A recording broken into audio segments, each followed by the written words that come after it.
Yes, alright. Nkulamusizaako nate oli ku Yugi Updates TV kosinzira obanga otuwuliriza gwatanatweyunga kumutegeeza kiriya wansi waliwo ekigambo subscribe kikooneko ojja kuba osula bulungi nnyo otwegattako gwe mukwano gwange ali eyampuliriza. Wuuno Generali abadde asuubirwa nti afudde asimattuse okufa. Famous General wa UPDF gwabadde basuubira nti afudde asimattuse okufa. Asimattuse okufa nga sinnaba kubanga ngakuwa kansooka okubeebaza omulimu ogw'ettendo gwe mugenda mu maaso n'okukola okwekumira ku Yugi Updates TV ne mulayikinga ne musharinga ne mukomentinga mukola kya ttendo nnyo era nenyongera okubanga namusaku mmwe abali mu diaspora mwebale kwekumira ku Yugi Updates TV. Former Deputy Inspector General of Police Sabit Muzeyi yagambibwa okubanga agudde mu kabenje abamu ke badde balowooza nti nno kamuttiddewo. Amawulire gano gasakireetinze nnyo gatambudde nnyo ku mukutu ogwa social media ng'era media eraga akabenje dekabusa n'engeri emmoroka ya Generali ono Sabit Muzeyi weesigadde yebeyebe esigadde ng'eri scrap. Kigambibwa nti ono abadde atindika ggendo ng'alina omukolo gw'avaako byengenda okuba nga nkuwa. Kigambibwa nti abadde alina omukolo gw'avaako, omukolo ogumanyikiddwa ennyo ogubadde ogw'amakulu mu State House, ogubadde ogwa muwala wa President Yoweri Kaguta Museveni. Kaakati wano mu kuvaayo mu kumaliriza omukolo guno wafunidde akabenje. Kigambibwa mbu ekimoloka ekya Fuso ekibadde kyetisse ente kye kigezezzaako okubanga bayambalagana ne convoy ya former Inspector General of Police era n'oluvannyuma ne bafuna akabenje. Wabula abadduukirizi bazze mangu ne basobola okuba nga bataakiriza embeera era Generali Muzeyi kigambibwa nti helicopter ze nemupiikingawo nemwolesa Nakasero ku ddwaliro asobole okuba nga afuna obuyambi obusingakaawo. Naye bo babadde atambula nabo oba be yatambudde nabo tebamanyiddwako mayitire, tebamanyi mbeera ki gye balimu. So n'owekitwaka kirukululana abadde avuga ente tannamanyikibwa mbeera ki gy'alimu kubanga ajjukira nti nno bano bo olw'ekuba nti nno babitiibwa banguwa okufiirwako wabula teri atubuulidde ku condition yo abali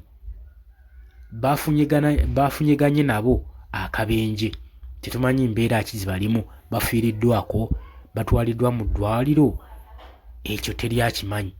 Naye nga kigambibwa ababaddewo abadde ku ssiini bino bye bagenda otugamba. Sooka olaba akatambi ako n'oluvannyuma tweyongereyo. Butereevu eyaliko Inspector General wa Police General Sabit afunye akabenje akabi ennyo era twongere omusabira asobole okubeera nga obulamu bwe busigala nga buli mu mbeera ennungi. Embeera nga bw'ogiraba emmotoka yeeyo bwetyo bwesigadde. Bwetyo emmotoka y'omukulu weesaanyeewo ng'omukwano gwange ali eyampuliriza. Kigambibwa mbu ba witness newankubadde amawulire mu sources ez'enjawulo gatulaga nti driver we yasinze okukosebwa kubanga otunuulira akabenje ako kakulaga nti nno side esinze okukosebwako ya driver era ne batugamba nti afunye akabenje ne driver we. Naye ba witness bagamba nti ono emmoloka abadde agivuga bw'omu, abadde yeevuga era y'ensonga lwaki afunye akabenje akoseddwa nnyo olw'ensonga nti akabenje kasinze kusa ku driver's seat ku mukono ogutuulako driver ate naye kigambibwa mbu gy'abadde atudde nga yeevuga. Kakati lwaki tuleeta eggulire nga lino? Ono kuzzaako emabega katono former Inspector General of Police Sabit Muzeyi bwe tuba tujjukira bulungi nnyo yali former Deputy Inspector General of Police okuva mu mwaka ebitiibwa bino yabirimu kuva mu mwaka gwa 2019 nga 14 Maachi n'oluvannyuma obuyinza n'abusuulawo mu mwaka gwa 2020 awo yali pulesingibwa ne Paul Lokech era we yavaawo n'aweebwa ekifo ky'obwa manager okulira industries ezimu mu magye era gwe mulimu gwagenda mu maaso n'okuwataanya nagwo paka leero. Tuli ku Sabit Muzeyi munywanyi wa nfanfe wa Yoweri Kaguta Museveni afunye akabenje olunaku olwaleero akabadde kamujja embudde. Kigambibwa embeera ye tennaba kubanga etegerekeka gy'alimu naye nga otunuulira akabenje kalaga nti kabaddeko serious damages. Newankubadde ennyonyi ezze mangu n'emupiikinga n'emwolesa ennakasero ku ddwaliro asobole okuba ng'afuna obuyambi, wabula kigambibwa nti abadde asigazzaako kikuba mutwe. Kati y'ensonga lwaki obweraliikirivu ne gavumenti eri mu kusattira. Jjukira ono abadde alina ebyama bingi ebya gavumenti era operation nnyingi zabadde akwasaganya naddala eziri mu industrial areas naddala mu institute eya Uganda People's Defence Force. Ekyo saanidde okimanyi. Jjukira bannayuganda enfunda eziwerako bavuddeyo bazze bavaayo nga bagenda mu maaso n'okwekalakaasa naye ddala mu biseera bye ng'akyali Deputy Inspector General Deputy Inspector General of Police IGP. Bannayuganda beekalakaasanga nnyo ebiseera ebyo ku lw'enguudo ezitali tezituukaganye na mutindo gw'eggwanga Uganda okusinziira ku bwetwaze bwe twafunira independent. Otunuuliramu ebintu bye twandibadde nabyo si bye tuyina, enkulaakulana gye tuliko si gye twandibaddeko, infrastructures, communication and road transport byonna bifu. Otuukayo mu ministries kyenkana okwetula ministries zonna ez'obulamu, Minister of Health, otuukako mu education system, byonna byonna system nfu. Buli ministries zonna wano nfu. Kakati abantu beekalakaasanga olwa ministries enfu, enguudo tezikolebwa nga bo wabula focus government yali ezitadde nnyo ku ky'okukola enguudo z'ebunaayira z'omu byalo olw'ensonga nti we waali wava ennyo obululu nga bakimanyi nti banaakulira bannakyala enguudo kitegeeza tebajja kubeeramu nakwesika mu bbaa bululu. Kati zinaate ez'omu kibuga enguudo ezitegeereka eziyingira ekibuga ne bazisuula mu guluka. Kati y'embeera eyo bwetyo yegenda mu maaso mu ggwanga lyattu Uganda. Ku nguudo ze zimu embi ezo omwami ono kwafunidde akabenje. Kitegeeza ki? Bannansi babaako n'ekintu kye badimandinga. Gwe munnamagye gw'olina yenna ali mu bitongole ebikuumaddembe mu security agencies mwe benjogera nabo, tekitegeeza nti no yeerwanirira kujja na famire ye, wabula alwanirira ggwanga lyonna at large nga ggwanga Uganda. Kubanga ekinyiga nawe kikunyiga, ekitakunyiga kigenda kunyiga wa famire yo, tugenda kumanya ddi na luddawa. Kati tuba tulwana ekintu nga tuli socially kiba kyetaaga nammwe mu byenyigiremu newankubadde biba birabikanga ebitabakwatako nga binyigiriza mukama wammwe, wabula kijja kwetoolola kituuke kikwateko. Kati omwami ono talootangako nti alikira ku makya enguudo zino ze zimu ezimuleetera obuzibu ng'okumusuula kabenje. Kati embeera eyo bannayuganda gye boogerako mu ggwanga nti bino bigwawo temubiraba, nabo bennyini bituuse battiramu naye nga beefudde abatalaba nsonga eno. Tukyeyongerayo oli ku Yugi Update TV kosinzo bango otuwuliriza.